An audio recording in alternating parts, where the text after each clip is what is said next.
जी है, तो जिसमें ओल्डेस्ट पॉपुलेशन होगा, ओल्डेस्ट एज होगा 30 साल का। तो ये दो जनरेशन, मिलेनियल जनरेशन और जनरेशन जी, ये इनको ज्यादा नौकरी मिलना था, अच्छी तालीम एजुकेशन मिलना था और एक रीजनेबल लेवल का स्टैंडर्ड ऑफ लिविंग मिलना था। ये तीनों चीज में ये जनरेशन को ये फायदा नहीं हुआ। अब आप ये भी देख लीजिए कि 25% भारत का जो यूथ है उनको एजुकेशन कुछ नहीं मिला, 25% ना उनको एम्प्लॉयमेंट मिली, ना ट्रेनिंग मिला। तो ऊपर से इनको एक फ्रस्ट्रेशन है पेपर लीक का। अभी आप देखिए उत्तराखंड में पेपर लीक हुआ, अब क्या उन पे गुजरती होगी उन बच्चों पे जो गरीब परिवार से आकर क्या क्या तैयारी करते, वो इंस्टीट्यूट पे जाते, यहाँ जाते। फिर मिसगवर्नेंस है। और ये जनरेशन, दोनों जनरेशन क्या देख रहा है? ये देख रहा है कि पेपर लीक देख रहा है, ब्रिजेस टूट रहे हैं वो देख रहा है, फ्लड्स का मिसमैनेजमेंट देख रहा है, भ्रष्टाचार देख रहा है और सबसे बड़ी चीज है अनरेस्पॉन्सिव गवर्नमेंट है। तो वो ये भी देख रहे हैं कि दौलतमंद हो जा रहा है और इतना वेल्थ इनइक्वालिटी है देश में कि शायद अंग्रेजों के जमाने में इस तरह की वेल्थ इनइक्वालिटी रही होगी। और ये जो दौलतमंद, जिसको अपन अंग्रेजी में मैं कह सकता हूँ कि रिच बॉयज है, ये किसी को टक्कर भी मार सकते और मार कर जान भी ले सकते, उनको बेल भी मिल जाती। और ये जो रिच बॉयज है, जो रेपिस्ट हैं, कन्विक्टेड है, मगर उनको बेल दी जाती है संस्कारी के नाम पे। तो कॉमन आदमी को बेल नहीं मिलती और उनको 5-5 साल जेल में रहना पड़ता। तो ये जो सोशल चेंजेस हमारे देश में हो रहे हैं, ये डिफाइन करता है प्रेजेंट डे पॉलिटिक्स को। और मुझे यकीन है कि ये ज्यादा दिन चलने वाला नहीं है, क्योंकि बीजेपी, आरएसएस या संघ परिवार जो है, ये मिलेनियल जनरेशन को, जनरेशन जी को एक काम पे लगा दिए, तुम गौरक्षक बन जाओ और तुम्हारा काम एक ही है कि तुम हर चीज के लिए सबसे बड़ी माइनॉरिटी मुसलमान को ब्लेम करो। एक वक्त आएगा जब ये लोग बूढ़े होंगे, तब उनको ये मालूम होगा कि असल दुश्मन मुसलमान नहीं थे, बल्कि वो लोग थे जिनको हमने सत्ता दी थी। तो और फोर्थ पॉइंट ये है कि मुसलमान यंगेस्ट रिलीजियस कम्युनिटी है देश में, यंगेस्ट रिलीजियस कम्युनिटी है और पोरस भी है, और इनका कोई रिप्रेजेंटेशन हायर एजुकेशन में नहीं है, हायर ड्रॉप आउट रेट्स है। बाज स्टेट्स में तो दलित आदिवासी से ज्यादा उनका ड्रॉप आउट रेट है, जिसमें इस समाज में सैलरीड एम्प्लॉयज बहुत कम है। बहुत से मुसलमान सेल्फ एम्प्लॉयमेंट में है और रेगुलर एम्प्लॉयमेंट इनके पास नहीं है। और ये मैं मानता हूं कि ये जो बीमारी है अभी जो मैं जिसका अभी हाईलाइट किया, ये सक्सेसिव गवर्नमेंट्स पिछले 30 साल से उन्होंने इसके लिए कुछ नहीं किया। इससे हर मैदान में मुस्लिम माइनॉरिटी का रिप्रेजेंटेशन कम हो रहा है। तो मैं यहाँ पर आपको याद दिलाना चाह रहा हूँ कि बाबा साहब अम्बेडकर ने कहा था, क्या कहा था कि द की टू अनलॉक, बाबा साहब अम्बेडकर ने कहा था कि political power is the key to unlock social progress for any backward community. ये प्रॉब्लम को कोई गवर्नमेंट एड्रेस करना नहीं चाहती कि सोशल इकोनॉमिक बैकवर्डनेस को मुसलमानों के। और अभी हम क्या देखते हैं कि प्रेजेंट में बीजेपी की सरकारें एक्टिवली पुश कर रही मुसलमानों को बैकवर्डनेस की तरफ, चाहे बुलडोजर के जरिए हो, फॉल्स एनकाउंटर हो, पुलिस एट्रोसिटीज हो, और जो स्कीम्स हैं बैकवर्ड मुस्लिम्स के लिए उसको भी धीरे धीरे खत्म कर रहे हैं। सो ये जो प्रेजेंट पॉलिटिकल सिनेरियो है, इसमें एक मैसिव सोशल चेंज आने वाला है जो बीजेपी उसको रीड नहीं कर पा रही है। क्योंकि अभी सत्ता में अगर आप कोई बीजेपी के मिनिस्टर से पूछे कि सर आज तारीख क्या, तारीख भी नहीं बोल सकेगा, इतना उसको अभी हवा में रहते हो लोग। सो बीजेपी इलेक्शन जीत रहा है, जीती है, मैं इसका इनकार नहीं कर रहा हूँ। वो लोग वक्फ के ऊपर एक गलत कानून बनाए, ट्रिपल तलाक पे गलत कानून बनाए, आर्टिकल 370 को मेरी नज़र में अनकॉन्स्टिट्यूशनल तरीके से JNK में ख़त्म करे। मगर देश में जो सबसे बड़े दो अहम मसाइल हैं, जो बिगेस्ट चैलेंज भी है, एक डेमोग्राफिक चेंज और दूसरा नेशनल सिक्योरिटी। इसका कोई आंसर नहीं है बीजेपी के पास, डेमोग्राफिक चेंज और नेशनल सिक्योरिटी के बारे में। मगर इस देश में आज भी जनता में एक उम्मीद है, एक तड़प है कि एक स्ट्रॉन्गर अपोजिशन होगा। मगर अपोजिशन पार्टीज भी जिम्मेदार है कि हम लोग मोबिलाइज और कंसोलिडेट नहीं कर सके, ये एक प्रॉब्लम है। तो अभी जो मार्जिनलाइज कम्युनिटीज है उनको हम ऑल्टरनेटिव नहीं दे पा रहे। वो या तो अगेंस्ट वोट देते या नॉट फॉर एनीथिंग इस नाम पे वोट देते हैं। तो बीजेपी को हराने के लिए वोट देते हैं, ये उम्मीद पे देते हैं कि ये हमारे उम्मीदें पूरी होंगी, मगर उनकी उम्मीदें पूरे नहीं हो पा रही हैं। तो मेरा मानना यह है कि मल्टी पार्टी सिस्टम ऐसा होना चाहिए जहां पर इलेक्शंस में वोटर्स को एक वायबल ऑल्टरनेटिव मिले। अगर आप किसी माने थोड़ा ज्यादा बुरा मत मानिए, आप रेस्टोरेंट में अगर एक किस्म का मेन्यू होगा तो आपको, मैंने समझता कि एक किस्म का मेन्यू, सब किस्म का मेन्यू होना चाहिए, इसलिए कि वो भारत की प्लुरलिज्म को रिफ्लेक्ट करता है। आप किसी बाग में चले गए तो उस बाग में, गार्डन में हवा किस्म के फूल रहते, डिफरेंट मुख्तलिफ रंग के रहते, मुख्तलिफ खुशबू के रहते। तो ये हमारा एमआईएम का गोल क्या है कि इस प्लुरलिज्म को हमको मजबूत करना चाहिए। हम लोग तो एक्सपैंड कर रहे हैं पार्टी को, 2014 से ज्यादा गए हैं आंध्र प्रदेश। उस वक्त आंध्र प्रदेश से निकलकर महाराष्ट्र से स्टार्ट हुआ, फिर आज हमारे रिप्रेजेंटेटिव यूपी में है, आंध्रा में है, तेलंगाना में, महाराष्ट्र, बिहार, गुजरात में। हमारे कैंडिडेट स्टेट इलेक्शन में अच्छा किए। आपके पुराने दोस्त इम्तियाज जलील साहब MP बने। मैं इस बात को मानता हूं कि हम इलेक्शन बहुत हारे, कम जीते, बट हम प्रोग्रेस तो किए। और उसका जिम्मेदारी हमारी है कि इतने लोग हमको वोट डालते, वो एक एविडेंस है कि एक ऑल्टरनेटिव पॉलिटिक्स की जरूरत है। और जनता से जो हमारे को हौसला अफजाई मिलती, उनका सपोर्ट मिलता, वो हमारे लिए बहुत इम्पोर्टेंट है। इसीलिए हम इलेक्शन लड़ते और हमको कोई फर्क नहीं पड़ता। लोग हम पे इल्जाम लगाते कि आप ये टीम है, फलां टीम है, इनके लिए काम कर रहे, उनके लिए नहीं कर रहे। क्योंकि मैं आपको बता रहा हूं कि सीमांचल को मैं जाता हूं, बागडोरा से किशनगंज जाना पड़ता, हैदराबाद से 2 घंटे की फ्लाइट है। और मैं जब पिछले 2015 से बागडोरा को जा रहा हूं, 2015 अगस्त से। आपको एग्जाम्पल बताता हूं कि मेरे को जो एक खुशी नहीं बोलते ना कि एक स्पिरिचुअल सेटिस्फैक्शन मिलता जब कभी मैं बागडोरा एयरपोर्ट को पहुंचता हूं। मैं हमेशा 2 लोगों को देख रहा हूं। 2015 में पहली मरतबा आया था बागडोरा, मेरे को नहीं मालूम बागडोरा क्या है, मैं गया। 2015 में वो लोग मेरे को मिलके से हाथ हिला दिए, ऐसा करते। अब फिर गया मैं एक 5 दिन पहले। मैं 2015 से जब कभी बागडोरा जाता हूं उन लोगों को देखता हूं, तो वो उनको देखकर मुझे इतना इत्मीनान होता है कि चलो कम से कम इनको तो उम्मीद है मेरे पे। हम इलेक्शन वहां पे जीते एक मरतबा, फिर 5 MLA आए, फिर एक अलग कहानी है, उस पर भी आता हूं मैं। फिर मगर ये जो एज अ पॉलिटिशियन हमारे लिए जो क्या बोलना चाहिए, जो हमारे को एक उम्मीद दिला था, वो 2 लोगों को देखते। उनका नंबर मेरे पास है, बोलते सर हम आए थे, देखे ना। हाँ मैं देख लिया, लड़ते रहो, इतना ही उनका बोल रहा फोन, लड़ते रहो। तो ये है।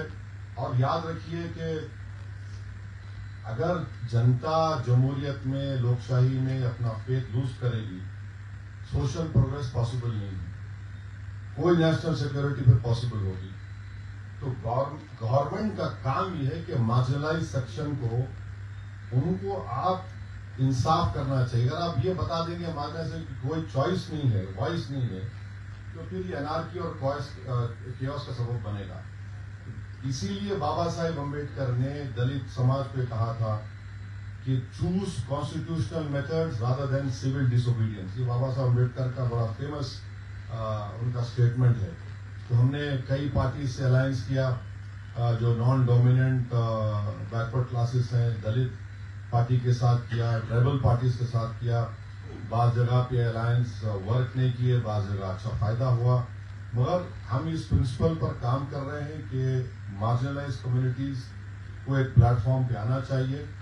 और हमारे प्रोग्राम्स, हमारे एम्स, ऑब्जेक्टिव्स वो हैं। हमारा ऑब्जेक्टिव और ड्रीम ये है कि हमारे पास एक जस्ट सोसाइटी हो, स्ट्रांगर इंडिया हो, यूनाइटेड इंडिया हो। ये उस वक्त पॉसिबल है जब सब लोग साथ आएंगे। अब हमारा फ्यूचर क्या है? तो हमारा फ्यूचर ये है कि हम ये चाहते हैं कि हमारा रिप्रेजेंटेशन हमारी पार्टी का, मुस्लिम्स का, मार्जिनलाइज कम्युनिटीज का, लोकल बॉडीज से लेकर पार्लियामेंट में बढ़े। और हम इस बात को फर्मली मानते कि हमारा जो इलेक्टेड रिप्रेजेंटेटिव होगा वो सबसर्विएंट नहीं होगा हाईकमांड का, चाहे वो हाईकमांड दिल्ली का हो, नागपुर का हो, पटना का हो या हैदराबाद का हो। तो रिप्रेजेंटेटिव जनता का रिप्रेजेंटेटिव होना चाहिए। और ये हम इस चीज के सख्त खिलाफ है, सिंबॉलिज्म के खिलाफ, कि मुसलमानों को एक बेवकूफ बनाने के लिए कोई इफ्तार की दावत कर दिया, कोई दरगाह पे जाके चादर चढ़ा दिया, ईद के दिन आके आप शीर खुरमा पी लिए और दिखा दिए कि देखो मैं कितना मोहब्बत करता हूँ। खाली ये मोहब्बत नहीं है, सिंबॉलिज्म है ये। तो भारत उसी वक्त विश्व गुरु बन सकता है जब 14% मुस्लिम माइनॉरिटी वो आप सेकेंड क्लास सिटीजन नहीं बनाएंगे। माने आपसे मुराद जो गवर्नमेंट्स है, अगर आप सेकेंड क्लास सिटीजन बनाएंगे तो विश्व गुरु कैसे बनेगा? देखिए, प्लेन के जब टेक ऑफ प्लेन करता है तो पूरा प्लेन टेक ऑफ करता है,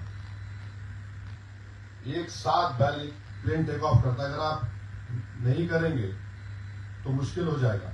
तो हमारा सेकंड गोल क्या है कि हम एक्सपेंशन जरूर करेंगे, मगर जो डिस्क्रिमिनेटरी पॉलिटिक्स है उसका हम मुकाबला कर रहे हैं।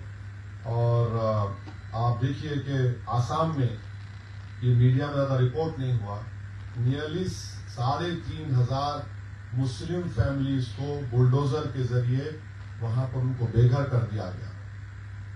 महाराष्ट्र में आप देखिए कुरैश कम्युनिटी कितने हफ्ते वो लोग स्ट्राइक पर थे। क्यों? क्योंकि गौरक्षक उनको तंग कर रहे थे।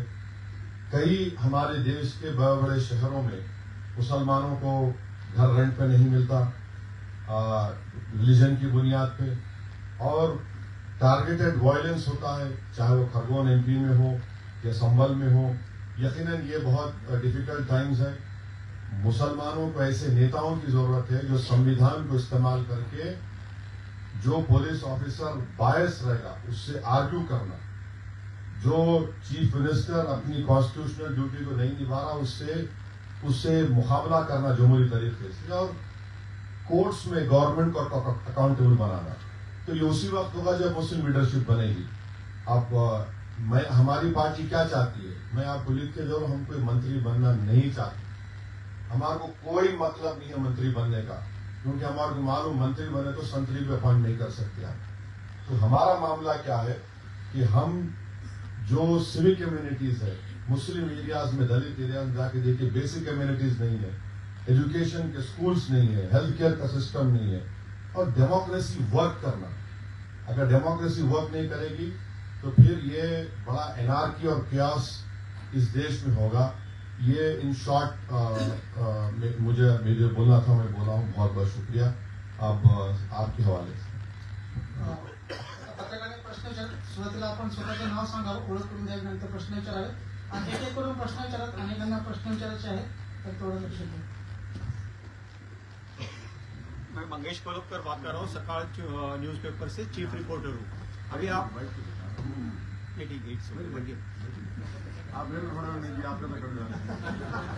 अभी आपने बताया कि आपका पार्टी का एक्सपेंशन रूट मैप क्या रहेगा, लेकिन इसमें एमआईएम पार्टी ये मुस्लिम लोगों के लिए हित की रक्षा करती है, ऐसा है कि आप नॉन मुस्लिम वोटर्स के लिए एजेंडा आपका क्या रहेगा, और वो सभी क्लास के लिए? देखिए, कोई भी पॉलिटिकल पार्टी जो रजिस्टर होती है इलेक्शन कमीशन ऑफ इंडिया में, आप ये बोल के रजिस्टर करते हैं कि आप भारत के संविधान पे आपको भरोसा है, तो यकीनन हमारा बोलना यह है कि जो मार्जिनलाइज सेक्शन है और उनकी मार्जिनलाइजेशन का एक एम्पिरिकल डेटा है, चाहे वो लास्ट सेंसस हो, एनएसएसओ की स्टडीज हो। तो हमारा बोलना यह है कि इन मार्जिनलाइज सेक्शंस को हमको ऊपर उठाना है, उनका सोशल प्रोग्रेस होना है। और भारत के संविधान में राइट टू इक्वालिटी जो है, वो इक्वालिटी क्या बात करता है? वो इक्वालिटी सब्सटेंटिव इक्वालिटी की बात करता है। अगर कोई दौलतमंद है और आप बोलेंगे इक्वालिटी, तो ऐसा नहीं होता। सब्सटेंटिव इक्वालिटी के लिए हमको कोशिश करना है। वो हमारे जो संविधान बनाने वाले हैं, जिसमें बाबा साहब अम्बेडकर हैं, उस सब्सटेंटिव इक्वालिटी को हासिल करना है। जो हमारे प्रियम्बल में लिखा गया कि लिबर्टी, जस्टिस, फ्रेटर्निटी, इसको हासिल करना है। तो जाहिर है आप एक्सक्लूसिव नहीं हो सकते, आपको इंक्लूसिव रहना पड़ेगा। तो ये हमारा मैसेज है।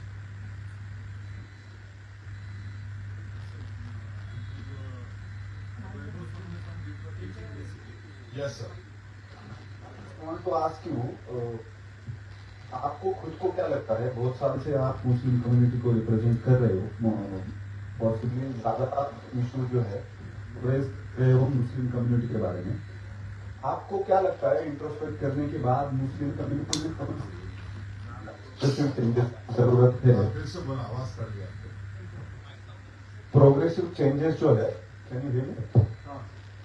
मुस्लिम, आप इंट्रोस्पेक्ट जब करते हो as a Muslim leader, what do you think, कौन से प्रोग्रेसिव चेंजेस मुस्लिम कम्युनिटी में लाने बहुत ज्यादा जरूरी है, जिसकी वजह से वो कुछ सोशल प्रॉब्लम्स फेस कर रही है? आप गवर्नमेंट पॉलिसीज के डिस्क्रिमिनेशन के बारे में कंटिन्यूसली बोलते आ रहे हो, but as a social movement Muslim community में कई सारी चीजें हैं, गेटों से लेके एजुकेशन कम रहना या फिर बच्चों के बारे में बहुत सारी चीजें हैं।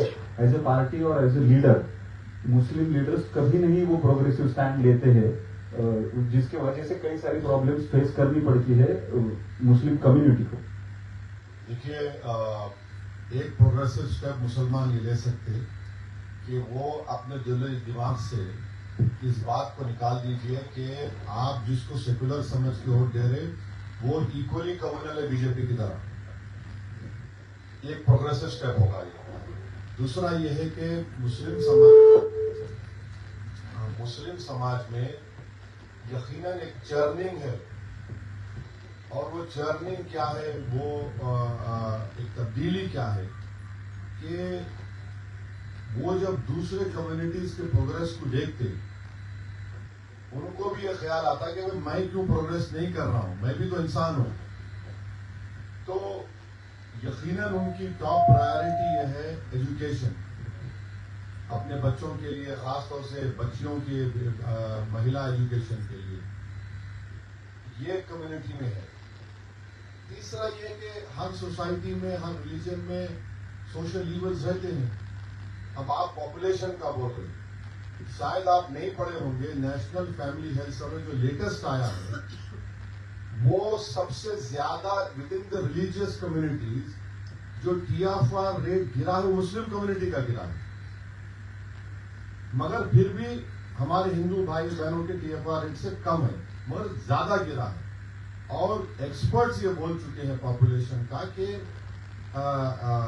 21 में मुस्लिम, अगर शायद नंबर्स ऊपर नीचे होंगे, मुस्लिम पॉपुलेशन स्टेबलाइज हो जाएगा। और कभी भी मुसलमान इस देश में हिंदू पॉपुलेशन से आगे नहीं हो सकेगा। It will stabilise at maybe 20-21%। Hindu population stabilise होगा 2071 में। ये एक चीज है। तो यकीनन एक सोसाइटी जो प्रोग्रेस करना चाह रही है, वो क्यों नहीं चाहेगी डेवलपमेंट? वो क्यों नहीं चाहेगी कि भाई हमारे बच्चे पढ़े, गुर्बत से निकले, और डिग्निटी होनी चाहिए हमको? ये सब चीजें हैं। इशू क्या है कि एक नैरेटिव बना दिया गया कि नहीं, सिर्फ मुस्लिम बच्चे और बच्चे मदरसे को जाते। मैं आपको बोल रहा हूं कि आप लोग RT एप्लीकेशन डाल के देख लीजिए कि कितने मुस्लिम इलाकों में गवर्नमेंट के स्कूल्स है as compare to other localities. और उस अगर है तो कितने टीचर्स हैं,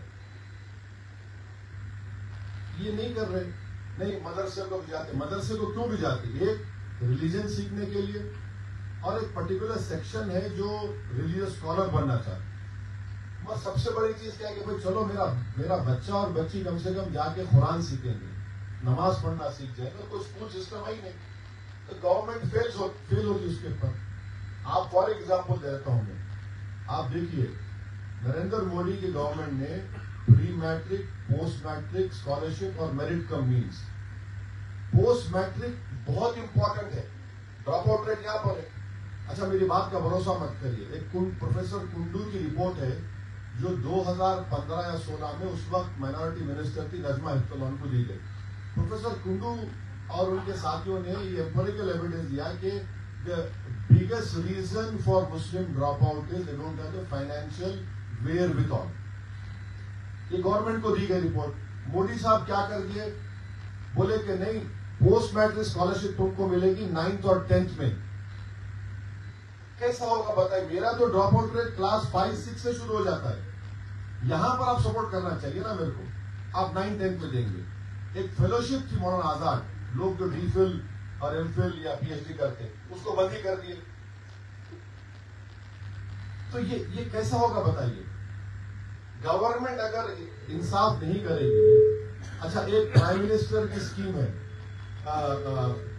माइनॉरिटी मिनिस्ट्री में, वो क्या था, मुस्लिम कॉन्सेंट्रेटेड एरियाज में होगा।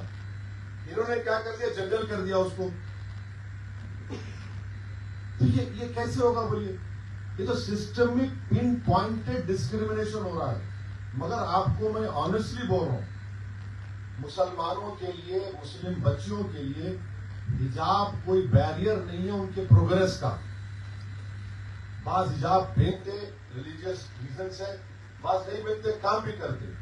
और मैं हैदराबाद में देखता हूं कि कोई भी मार्केट में नई मोटरसाइकिल आई तो चलाते बच्चे हिजाब पहन के चलाते, गाड़ी चलाते।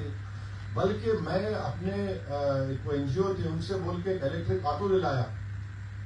तो मेरे कॉन्स्टिट्यूंसी के 8 लेडीज आके बोले हमको दो। मैं तुम्हारे लाइसेंस नहीं, सिखाए, चला रहे वो।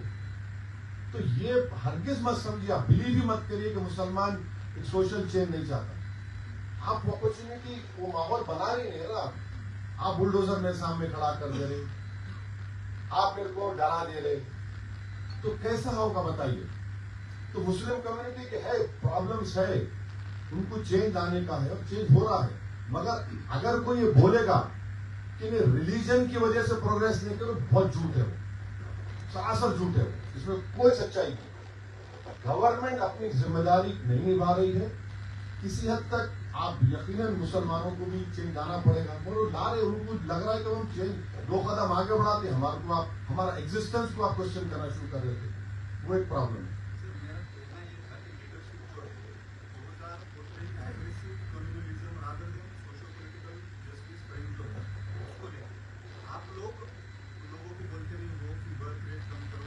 नहीं, बर्थ रेट मेरे दोस्त, आपकी सुनिए, बर्थ रेट का अगर आप बोलेंगे, मैं बोल रहा हूं आपको, डीएफआर रेट गवर्नमेंट का, मेरा नहीं है ना।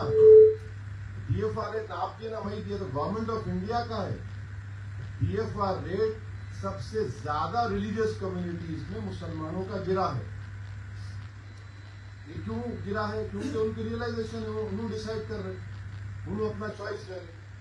अब लोग मेरे को बोलते नहीं आपको 6 बच्चे हैं, तो मैं बोलता हूँ मोदी के कितने भाई बहन हैं, अमित शाह के कितने भाई बहन हैं।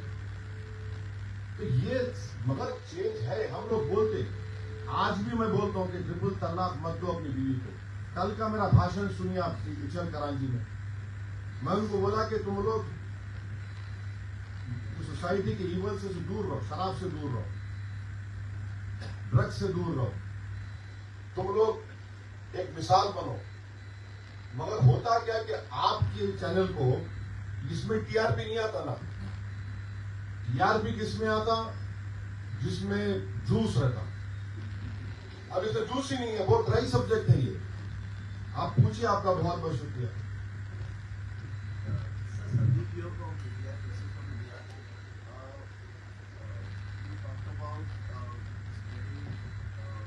Party's presence in Maharashtra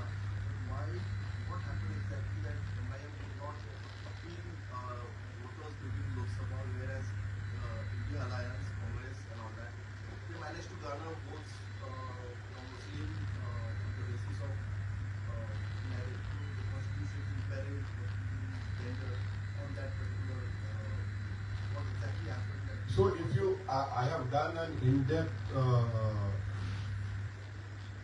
study along with the people who have more knowledge than me after the Aurangabad result had come. And I am of the firm opinion that the Muslims residing in Aurangabad Parliament constituency have definitely voted for Mr. Imtiaz Jalil, but you have some people here and there because of the vested interest, and they went and sold their soul. That is for them to answer. But the question that you must ask is, why couldn't the Maharashtra political parties tolerate one Muslim MP? That is a question for the majority community to introspect. Heavens would not have fallen had Imtiaz Jalil won. But everyone ganged up to ensure that a single Muslim MP got elected in 2019 should not be elected. I am telling you with all the responsibility. It is not rhetorical, it's not a rhetorical statement, but every political party wanted Imtiaz Jalil to lose. And I was seeing what was happening. I was constantly telling Imtiaz is happening. And Imtiaz being an eternal optimistic person, आप believe करते हैं, हंसते बहुत अच्छा हो। और इम्तियाज जब हंसते तो समझना उन लोग फंस रहे अंदर, कुछ हो रहा है। तो इम्तियाज हो रहा है यार, तुम देखो हो रहा है। ये प्रॉब्लम है। हम अपनी कोशिश जारी रखेंगे, मगर हमको तकलीफ इस बात की है कि एक एमपी था, सब उसको बिठा दिया। आप बोल रहे कि पार्लियामेंट इलेक्शन में इंडिया अलायंस जीता, असेंबली कैसा हार गए? मेरे को नहीं मालूम कैसा हार गए लोग। हेलो शब्बीर मुजाहिद उर्दू लाइन से बोलता हूँ।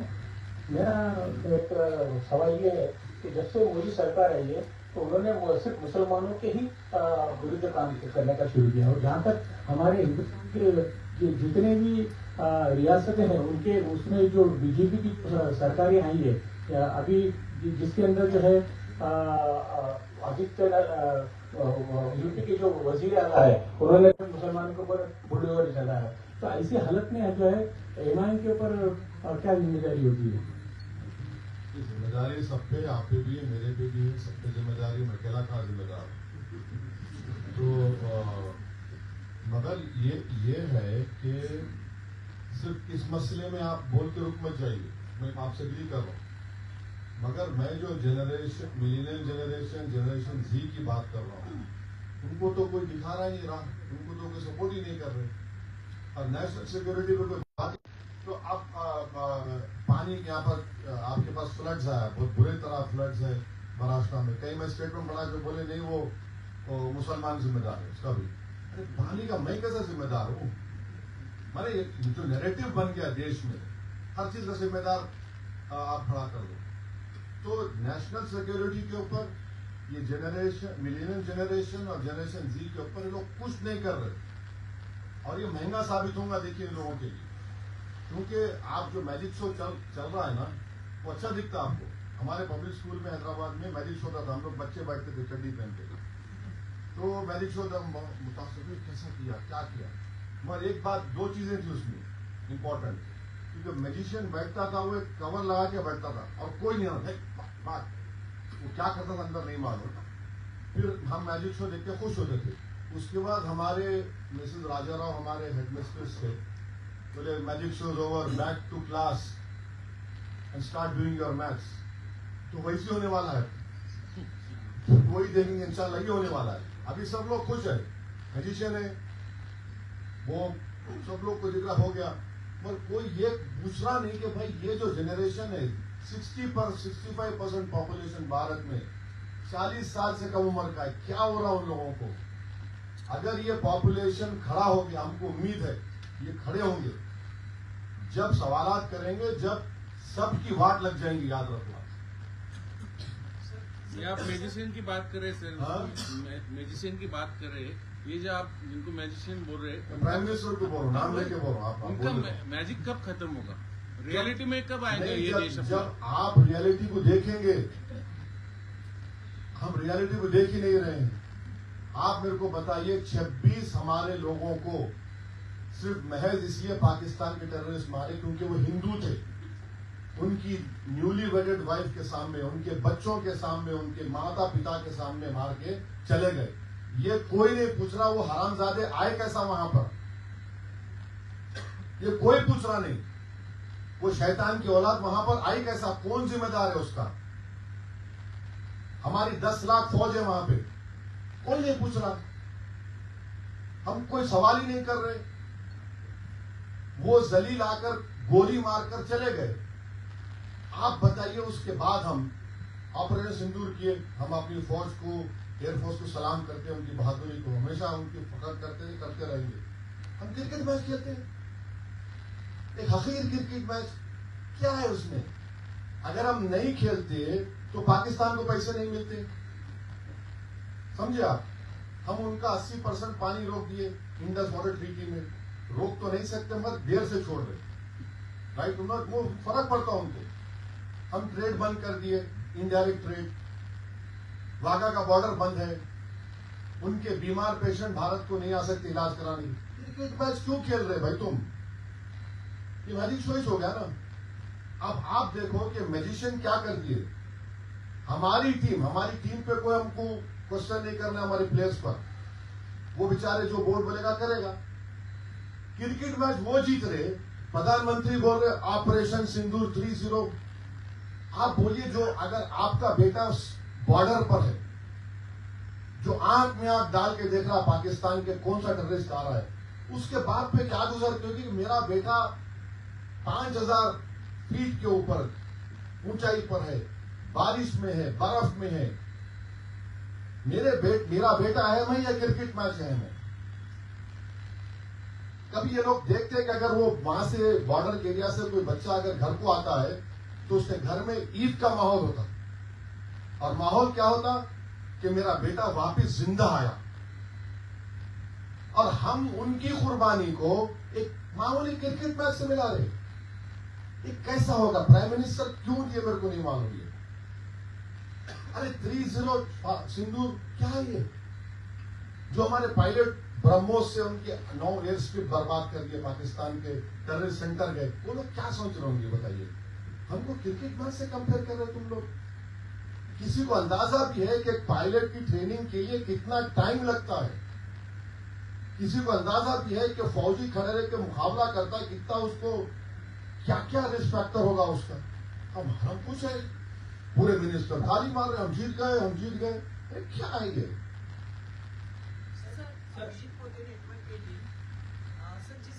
मैडम को बोलने दीजिए, लेडीज फर्स्ट।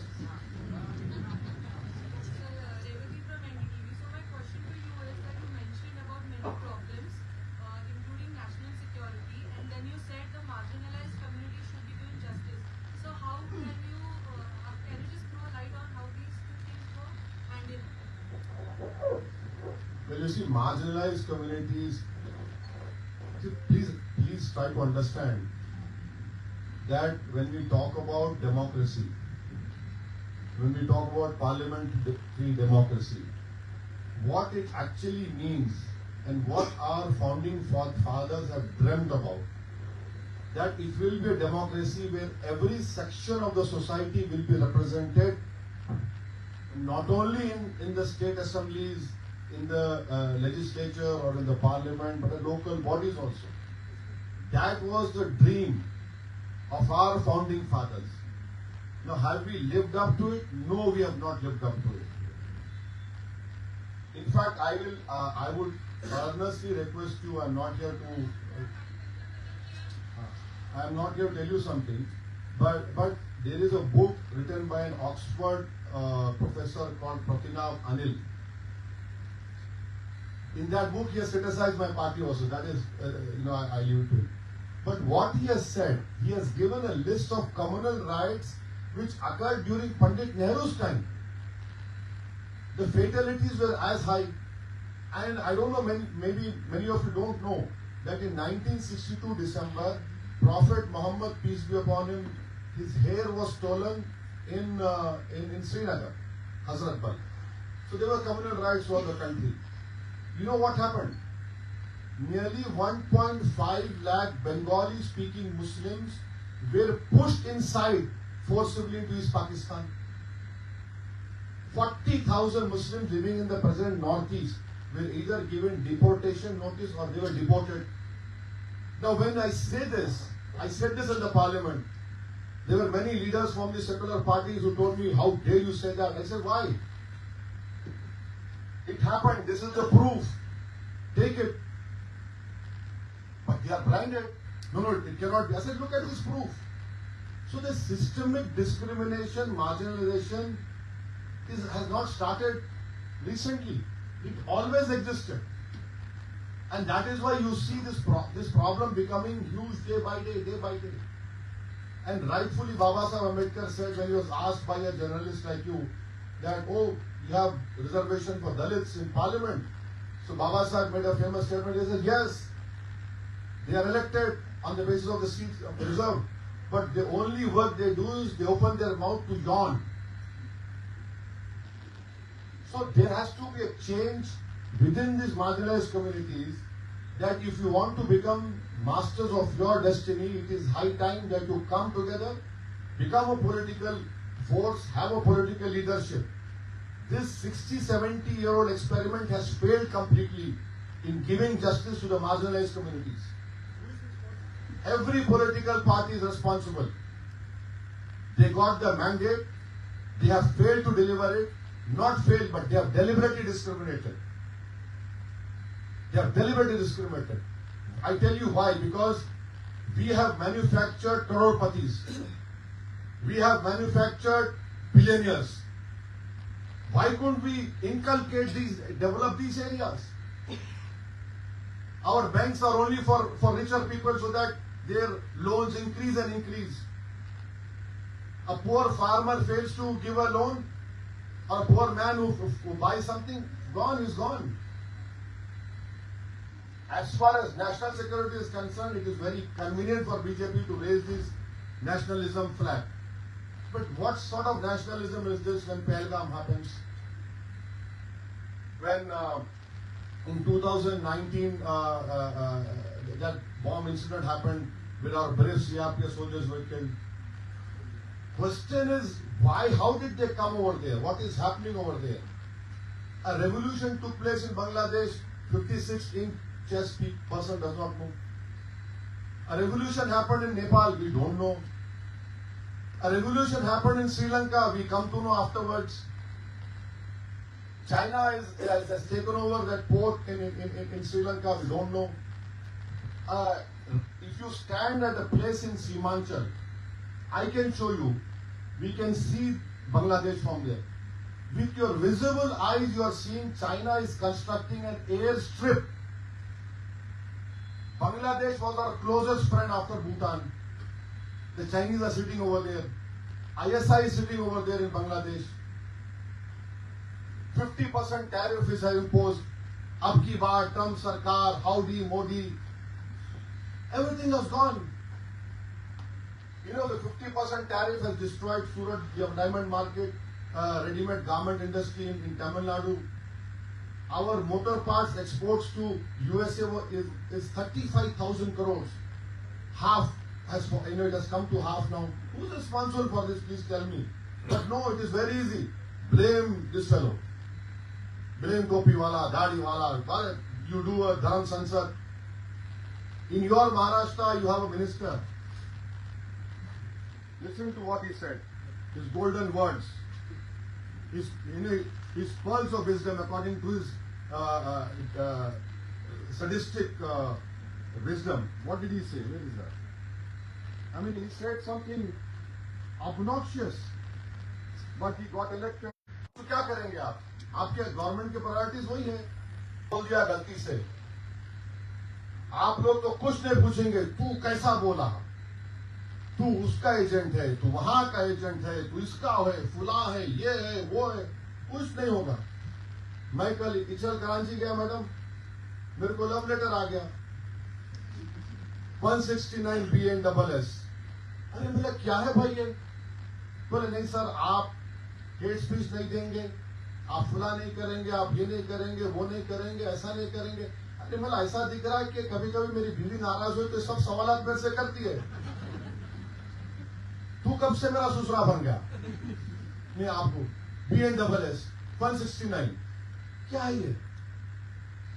मेरे पे है क्रिमिनल केस, मैंने इनकार नहीं, मगर कोई हेट स्पीच नहीं है मेरे पे। 5 मरतबा का MP हूं, 2 मरतबा का विधायक है। आप क्या उसको क्या बोलेंगे मैडम? तो ये आप लोगों को निकलना है मैजिक शो से। आप लोग मैजिक शो से निकल ही नहीं रहे, आप लोग खुश है। अब उसका क्या करेंगे इलाज आप लोग? मगर एक दिन शो खत्म होगा, जब शो खत्म होगा तो बोलते ना that will hit the ceiling, but it should not be too late. Let me answer something. RSS का उस आरएसएस को अभी 100 साल पूरे हो गए हैं। कैसे देखते हैं उनकी 100 साल की जर्नी को? आप शुभकामनाएं देंगे उनको? सुन लीजिए, आप लोग जो हंस रहे हैं आपको तकलीफ होगी अब मैं जो बोल रहा हूं। ऑर्गेनाइजर मैगजीन ने लिखा था कि हमने जो संविधान बनाया वो हमको नहीं चाहिए, हमको मनुस्मृति चाहिए। अब आप हंसिए। उन्होंने कहा था कि 3 जो रंग है वो अशुभ है। उन्होंने कहा अशुभ है ये, यू डोंट वांट इट। और इस ऑर्गेनाइजेशन को महात्मा गांधी की हत्या के बाद वल्लभ भाई पटेल ने बैन किया और उनको कहा कि तुमको लिख कर देना पड़ेगा तुम्हारा कॉन्स्टिट्यूशन और तुम भारत के संविधान को मानेंगे। शुभकामनाएं देने का सवाल ही नहीं है मेरे भाई। समंदर के 2 किनारे कभी एक नहीं हो सकते और वैसा ही रहेगा। ये आइडियोलॉजी की लड़ाई है। क्या जो देश की आजादी में हिस्सा नहीं लिए? अच्छा, क्विट इंडिया मूवमेंट में श्यामा प्रसाद मुखर्जी मिनिस्टर थे नहीं थे? किसके साथ थे? कौन सीएम था? वो आदमी था जो पाकिस्तान का रेजोल्यूशन मुस्लिम लीग के कॉन्फ्रेंस में मूव किया, उसके साथ श्यामा प्रसाद मुखर्जी थे। क्विट इंडिया मूवमेंट सब छोड़ो बोले, आप बोले नहीं। अब कोई जाकर मुंजी साहब जाकर मुसोलिनी से मिलते हैं तो आरएसएस के लोग बोलते नहीं ऐसा ही मिल लिए, ऐसा ही मिलता है कोई जाके मुसोलिनी से, बताओ आप। तो ये चीजें हैं, इस पे तो शुभकामनाएं देने का सवाल नहीं है। ये भी मैजिक शो का किस्सा है। सर, ये इस देश में एक वर्ग हमेशा चाहता है कि पोलराइजेशन हो, उसका फायदा बीजेपी को होता है, आपको थोड़ा बहुत होता है, लेकिन बीच में क्या होता है? मेरे को काम हो रहा भाई, मेरा एक MP हार गया ना। अगर मेरे को फायदा होता तो कम से कम 5-6 मेरे MP होते मेरे साथ बैठे हुए इधर। मेरा फायदा नहीं हो रहा। सोल्यूशन क्या है इसके ऊपर? पोलराइजेशन वो लोग चाहते हैं। सोल्यूशन ये की है कि आप लोग भारत को क्या फायदा हो रहा वो देखिए। अब मेरे पास आईफोन है, राइट? अब मैजिक शो क्या कर रहे? मैजिक शो करने वाले क्या बोल रहे? आईफोन 17 भगवा रंग में, देखो ये हमारी कामयाबी है। क्या है यार ये? बताओ कामयाबी है ये? आईफोन भगवा रंग में तो हमने बना दिया। अरे USA में बिक रहा है वो, हर दुनिया बिक रहा है। तो मैजिक शो है, देखो हमारी वजह से।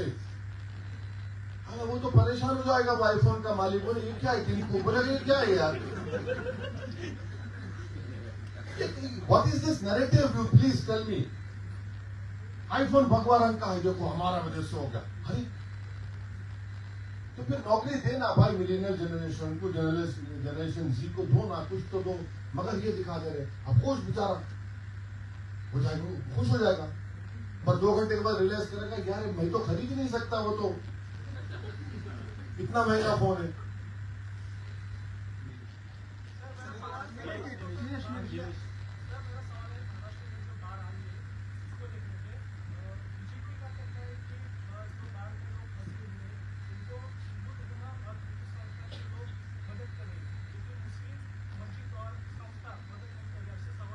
सब बकवास है सर, झूठ बोलते हैं लोग, झूठ की फैक्ट्री है। पंजाब में जाकर देखो, सब मदरसों में काम हो रहा है। शोलापुर में कल इम्तियाज साहब गए, आप नांदेड़ में जाके देखिए, सैयद मोइन हमारे, कोई देख के पूछता है क्या जब मुसीबत आती तो पूछता है क्या कोई मुसलमान है, कोई हिंदू है, कोई नहीं है, कोई नास्तिक है? सब बर्बाद हो गया ना। नांदेड़ में 18 लाख क्रॉप लैंड बर्बाद हो गई, 7 मिलियन क्रॉप लैंड हमारा बर्बाद हो गया, भीड़ में, नांदेड़ में, नगर में। तो ये तो सबको एक होने की जरूरत है। सवाल ये है कि तुम्हारे 56 इंच का प्राइम मिनिस्टर दिल्ली में बैठा हुआ है, पैसा क्यों नहीं दे रहा भाई? फिर लाइए तुम मुल्ला जी को बीच में। समझ रहे ना आप मेरी बात को? मैं शुरू से क्या बोल रहा हूं, आप दो ना भाई, आप सरकार आपकी है, यहां आप डबल इंजन है। आप तो डबल इंजन का दिखाओ ताकत। प्रधानमंत्री को बोलो आओ, गृह मंत्री को बोलो आओ, टूर करो, पैसा दो महाराष्ट्र सरकार को ताकि वो किसानों को दे सके। क्या इनको मूव नहीं होते? मैं एक वीडियो देखा है, एक किसान रो रहा पानी को उठा के। ये हार्ट ब्रेकिंग सीन्स है। करिए ना आप लोग, ये करते नहीं सरकार।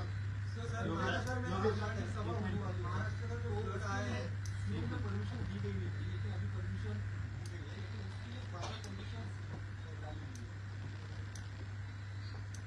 अब ऐसा है ना, ये मोहब्बत में कंडीशन नहीं रहना। कोई परेशान है, पीड़ित है, दो यार उसको। आप इलेक्शन से पहले बोले लाड़की बहन हम दे देंगे, बाद में कंडीशन लगा दिए। यही परेशानी इन लोगों से। सर महाराष्ट्र में जो फ्लड आया है, जो क्लाइमेट का चेंजेस हुआ है, मतलब पूरे देश में क्लाइमेट का चेंजेस की वजह से जनरेशन को, पब्लिक को जो तकलीफ हो रही है, इसके बारे में पॉलिटिशियन कुछ बोलेंगे या नहीं? उसके बारे में आपके पार्टी का विजन क्या है? देखिए, मेरा अभी मैं जो बात बोल रहा हूँ ना आपको, हमारे कंट्री में डिबेट होनी चाहिए कि क्या हम अपना एकेडमिक ईयर जो स्टार्ट करते जून में, उसको हम अगस्त से सितंबर तक लेके जा सकते क्या? क्योंकि एक तो समर जल्दी खत्म नहीं हो रहा।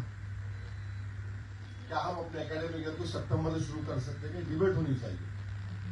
हम जो हमारा एकेडमिक ईयर खत्म होता मई में, अप्रैल एंड मई में, उसको क्या हम आगे बढ़ा सकते क्या?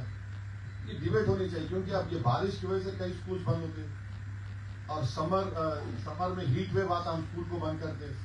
तो ये डिबेट होनी चाहिए और हमको इकोलॉजिकल डिजास्टर अपने हाथ से नहीं करने चाहिए। ये सब इम्पोर्टेंट काम है, इसको सोचना चाहिए। आपने अभी जिक्र किया अपने नेबरिंग कंट्रीज के बारे में थोड़ा बहुत, तो अभी वहाँ पे जो भी हालात है उसको आप कैसे आते हैं, और इंक्लूडिंग चाइना, उसका क्या इम्पैक्ट आपको लग रहा है इंडिया पे? भाई एक बात बताइए, 80% पाकिस्तान का असला जो है चाइना से आ रहा, और हम लोग कितना ट्रेड डेफिसिट $20 बिलियन उसके ऊपर का है। 100 बिलियन का सामान वहां से आ रहा। अरे भाई क्यों आप 2000 स्क्वायर किलोमीटर पर चीन बैठा हुआ है, 25 पेट्रोलिंग पॉइंट पे हम पेट्रोलिंग नहीं कर सकते। ये सब कहां गया? कोई बात करने को तैयार ही नहीं है, गवर्नमेंट बोलने को तैयार नहीं है। प्रधानमंत्री गए शी जिनपिंग से, पुतिन से, तीनों से एक हाथ में ये है, ऐसा नहीं।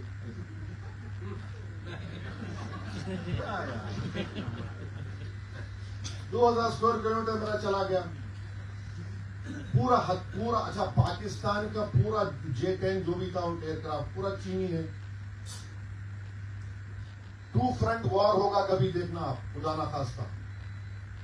बांग्लादेश में ISI आके बैठ गया, बांग्लादेश में चाइना आके बैठ गया। हमारे हिस्टोरिकल, अच्छा क्या हो मालूम बांग्लादेश का, अभी हम उनको वीजा नहीं दे रहे उनके पेशेंट्स के आने का। अरे क्यों कर रहे हैं साहब? दो ना वीजा उनको, आके उनको इलाज कराने दो अपने कोलकाता में।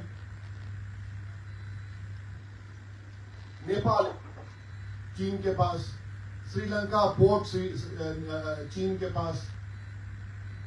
ये हमको परेशानी है, तो हमको बहुत केयरफुल रहने की जरूरत है। और पाकिस्तान तो थ्रेट है अपने लिए, हमेशा थ्रेट रहेगा। आप क्रिकेट खेल लो, हाथ मिला लो, क्या पप्पी ले लो, कुछ भी कर लो, पाकिस्तान बदलने वाला नहीं है। कुत्ते की दुम टेढ़ी की टेढ़ी रहने वाली है। उनको जब कभी मौका मिलेगा वो बदतमीजी करने की कोशिश करेंगे।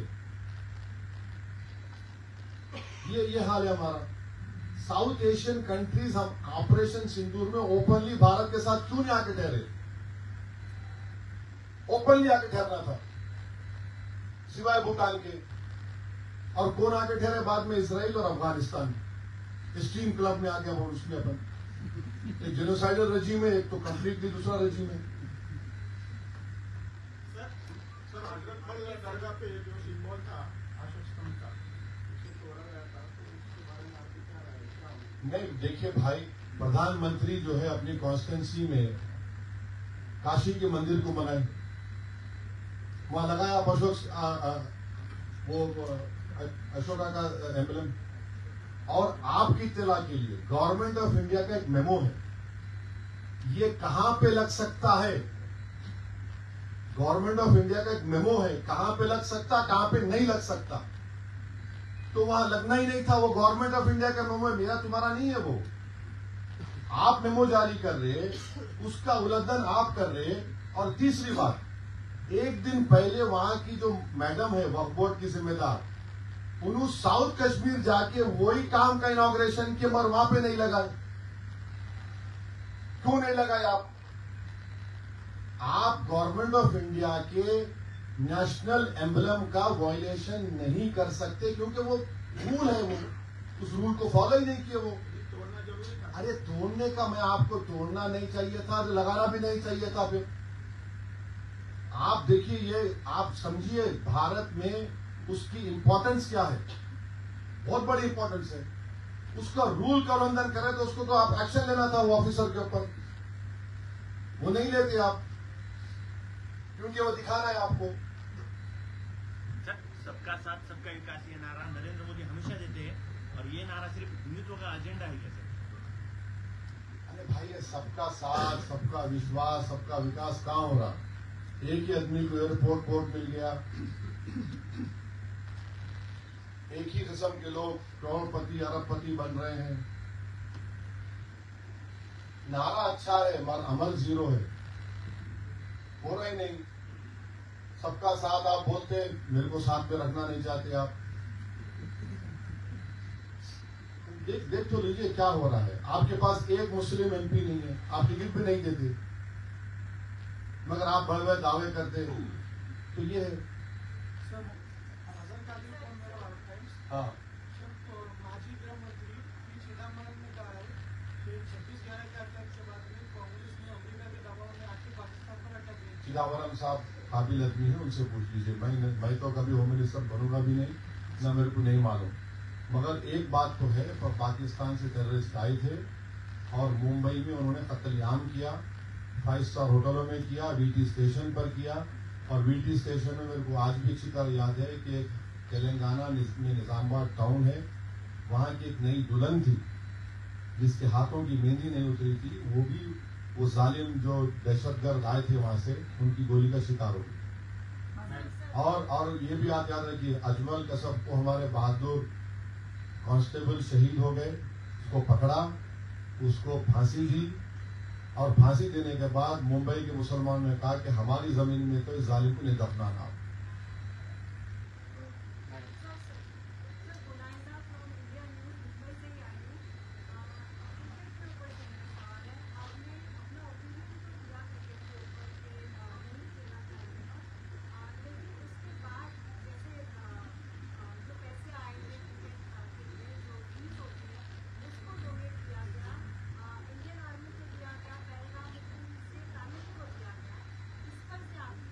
एक बात सुनिए, अगर मैं आज झोली फैला के निकल जाऊंगा पुणे के शहर में इंडियन आर्मी को दो, तो चैलेंज के साथ कह रहा हूं, वो लोग जितना भी उससे बढ़ के देती जनता,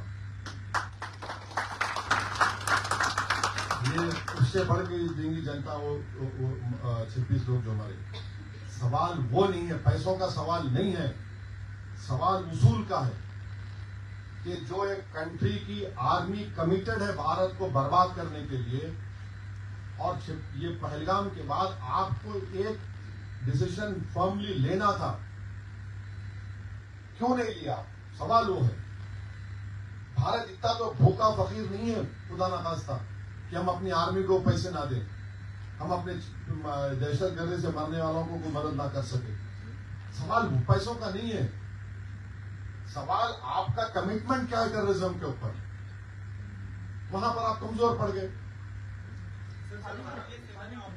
बाद में वो ट्रॉफी का ड्रामा हो गया। एक मिनट अब आप आज महाराष्ट्र में अभी कुछ ही दिनों में कपल बॉडीज के पोल होने वाले हैं, तो उसमें इमरान का क्या प्लान है? मतलब अलायंस में लड़ने वाले या नहीं, अभी तो लड़ेंगे, अकेले ही लड़ेंगे। कोई अगर होगा तो बताएंगे आपको। मैं लड़ने की पूरी तैयारी जनाब इम्तियाज जलील साहब, फारूक शाफी साहब, हमारे मुंबई के प्रेसिडेंट थे, हमारे वेस्टर्न महाराष्ट्र के जो कन्वीनर्स हैं, सब तैयारी कर रहे हैं। मैं भी जा रहा हूँ और अभी चुनाव अच्छी तरह लड़ेंगे। आप अभी नगर जा रहे हैं, कल ही इंसिडेंट हुआ अहमदनगर में। आपने जो नहीं पूछे वो पूछिए।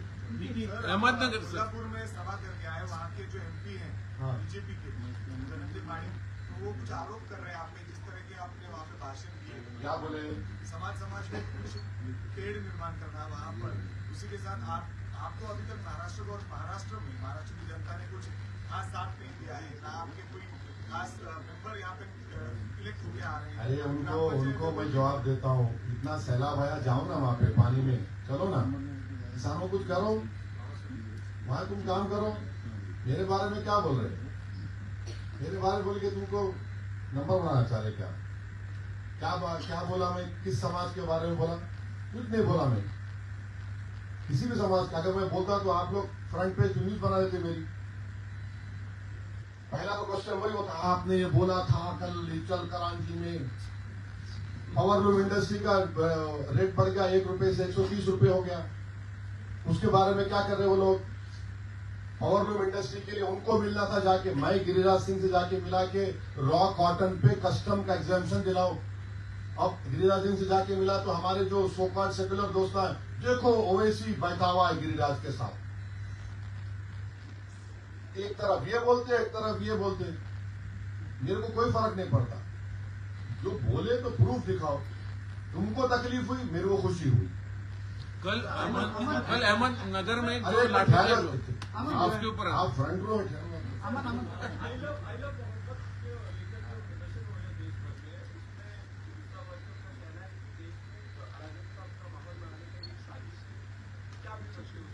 देखिए, प्रधानमंत्री सुनिए, प्रधानमंत्री का हैप्पी बर्थडे मनाया गया था, उसका पोस्टर उठाने वाले अच्छे थे। हर भारत देखिए गुलदस्ता है, हर समुदाय को अपने रिलीजियस फिगर्स के ऊपर फख्र होता है। और हम मुसलमानों के लिए प्रॉफिट मोहम्मद सल्लल्लाहु अलैहि वसल्लम बहुत बड़ी चीज हमारे लिए। अगर हम मुसलमान हैं तो उनकी वजह से। और आर्टिकल 25 मेरे को इस बात की इजाजत देता है, फ्रीडम ऑफ रिलीजन की। तीसरी बात ये कि अगर कोई हिंसा करने का सोच रहा है या कर रहा है, वो गलत है, वो नहीं होना चाहिए। इसमें कोई बुरी बात नहीं है बोलने का। अब कोई बोलेगा मेरा आई लव, अपने धर्म के बड़े आदमी का नाम लेगा, कोई बुरी बात नहीं है। भारत ऐसा देश है जिसका कोई रिलीजन नहीं है, मगर आरएसएस बीजेपी मानती है उसका एक ही रिलीजन है। संविधान ये बोलता है कि इस देश का कोई रिलीजन नहीं। हम सब रिलीजन को मानते, जो नहीं मानता किसी खुदा भगवान को तो हम उसको भी सेलिब्रेट करते हैं। सर आखिरी कल अहमदनगर में जो हुआ उसको आप किसको जिम्मेदार मानते हैं? वो इम्तियाज दिल्ली वही पूछो तो बोलेंगे। आप बाजू बैठे बहुत बारिश पर बैठे। नहीं, मैं आपसे मुझसे भारत में होती और आप अगर प्रधानमंत्री होते तो पाकिस्तान के साथ आप क्या शुरू करते? मेरे भाई, ये ख्वाबा देखने का मेरे को शौक नहीं है। मुझे ख्वाब देखने का शौक नहीं है। मैं रियलिटी को एक्सेप्ट करता हूँ और मेरे को मालूम मेरी पहुंच कहाँ तक है। हमारा मकसद वहां जाके बैठने का नहीं है, ना मंत्री बनने का है। मगर एज ए इंडियन नेशनल मैं आपसे कह रहा हूँ कि हमारे पास एक बेहतरीन ये एक चीज थी पहलगाम के बाद कि हम उनको बिफिटिंग रिप्लाई और देते। ये क्यों रुक गए मेरे को नहीं मालूम, मेरे को बिल्कुल नहीं मालूम क्यों रुक गए।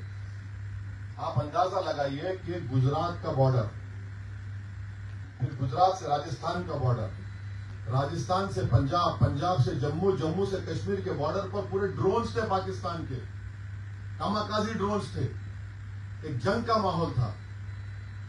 अचानक आप रुके, क्यों रुके भाई? पूरा देश तैयार था कि उनको मुंह तोड़ जवाब दो, अब की बार नाक घसो उनकी। आपने नहीं किया।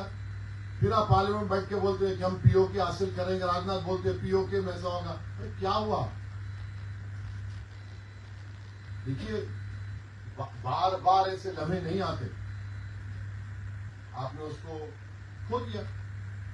अब हमारा तो हमेशा पाकिस्तान की आईएसआई से थ्रेट रहेगा। पाकिस्तान की जब तक मिलिट्री डोमिनेंट पोजीशन में रहेंगी और हमेशा रहेगी। पाकिस्तान की मिलिट्री आपको मालूम क्या उनका बिजनेस है?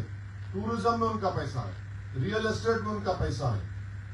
उनका अगर कोई बड़ा जनरल रिटायर होता तो उसको रिटायरमेंट के पैसे के साथ उसको 2 बड़े घर भी मिलते। इंडस्ट्री है वो उनके लिए।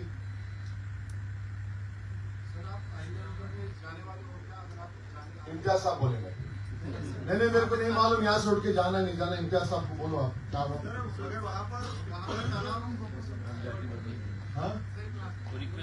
हाँ, वो रिक्वेस्ट किए कि हमको मत आओ पुलिस ने। अरे सुन तो यार, तुम बोलने भी नहीं दे रहे मेरे को।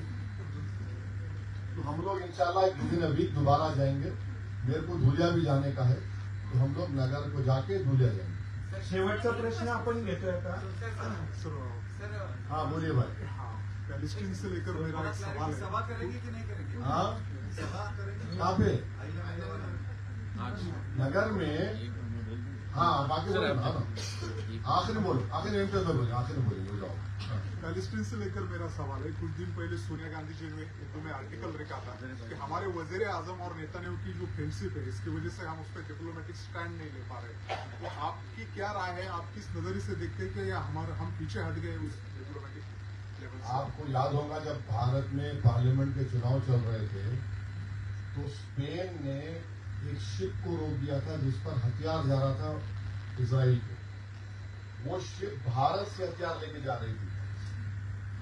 स्पेन ने उसको रोक दिया। वो इलेक्शन कैंपेन में बड़ी न्यूज नहीं बनी। हम हमेशा से, महात्मा गांधी ने क्या कहा, नेहरू ने क्या कहा था पैलेस्टाइन के बारे में कि पैलेस्टाइन अरबों का मुल्क है, उनको मिलना चाहिए। हम हमेशा पहला स्टेट था जो पीएलओ को पैलेस्टाइन लिबरेशन अथॉरिटी को रिकॉग्नाइज किया। मेरा बचपना था, मेरे को याद है कि दिल्ली में नाम समिट हुआ था। यासिर अरफात और इंदिरा गांधी एक दूसरे को भाई बहन बोले। फिडेल कास्ट्रो आया था। तो हमारा एक हमेशा उनके साथ रहा है। मगर इस सरकार ने ग्लोबल साउथ को बिल्कुल छोड़ दिया। इतना खामोशी है। जेनोसाइड जो हो रहा है पैलेस्टीनियंस का वहां पर, ये सरकार कुछ बोलती नहीं है। और इनको लगता है कि नहीं, कुछ आइडियोलॉजिकली जायनिज्म से इनका कुछ कनेक्शन है। वो जायनिस्ट को भी नहीं मालूम कि इनके जो आइडियोलॉजिकल बड़े लोग थे, इन्होंने हिटलर को प्रेस किया है, रिटर्न फॉर्म में प्रेस किया है। और वही हिटलर ने 6 मिलियन यहूदियों को गैस चैम्बर में डाला। तो या बिल्कुल इस सरकार को एक प्रोएक्टिव स्टैंड लेना था। जो गाजा में जो जेनोसाइड हो रहा है, 65,000 लोग मर गए, 10 लाख के करीब लोग बेघर हो गए। गाजा का ऐसा हाल कर दिया कि अब उसका डेब्री उठाने के लिए कम से कम 5 साल लगेंगे। 20,000 बच्चे मर गए। 1500 लोग तो सिर्फ खाना मांग के खाने के लिए गोली चला दिए, वो गाजा ह्यूमैनिटेरियन फाउंडेशन वाले। तो बोलना चाहिए था हमको कुछ। देखिए, अगर भारत को सिक्योरिटी काउंसिल में वीटो पावर चाहिए, मैं भी चाहता हूं। भारत को विश्वगुरु बनने का है, तो हम इन चीजों पर अगर आंख बंद कर लेंगे ना, तो इसका कोई साथ नहीं देगा हमारा। अब हम क्यों नहीं गए आईसीजे? हम क्यों नहीं गए ICC?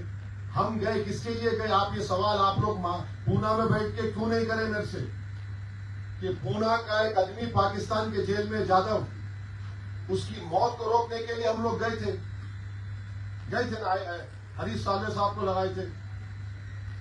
तो फिर हम इनके लिए क्यों नहीं जाते? ये उनको सोचना चाहिए था, जो बिल्कुल खामोश बैठे हुए, सन्नाटा है एकदम। मगर इट विल कम टू हाउंट अस। जो फॉरेन कंट्रीज है वो लोग तो सब जो ब्रिक्स कंट्रीज है वो लोग तो कंडेम कर रहे, आउटराइट कंडेम कर रहे। हम ब्रिक्स का रेजोल्यूशन में सपोर्ट करते, यूनाइटेड नेशन में हम खामोश बैठते, न्यूट्रल स्टैंड लेते। ये गलत है।